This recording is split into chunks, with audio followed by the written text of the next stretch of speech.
સુરતમાં જ્યાં એક તરફ અસામાજિક તત્વો પર તંત્ર દ્વારા સખત કાર્યવાહી ચલાવવામાં આવી રહી છે, ત્યારે કેટલાક ગુનેગારો સોશિયલ મીડિયા પર રીલ બનાવીને રોબ જમાવનારા બે શખ્સોને સુરત ક્રાઇમ બ્રાન્ચે પકડીને તેમને કાયદાનું ભાન કરાવ્યું હતું.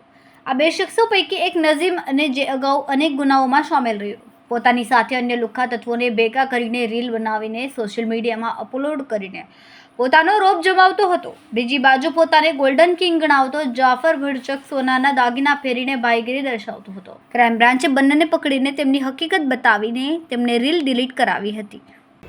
मेरा नाम है जाफर गोल्डन। मैं रील्स बनाता था पहले, और अभी गुनहगारी सब छोड़ दो, और अभी और इंस्टा बनाने का मेरे को शौक था और गोल्ड पहनने का शौक था। अभी गुनहगारी मैंने छोड़ दिया, मेरा अकाउंट ब्लॉक कर दिया वो मैंने, और सबकी रीत से जियो अच्छे से और जीवन निभाओ। सब जीवन छोड़ दो, ये गुनहगारी छोड़ दो।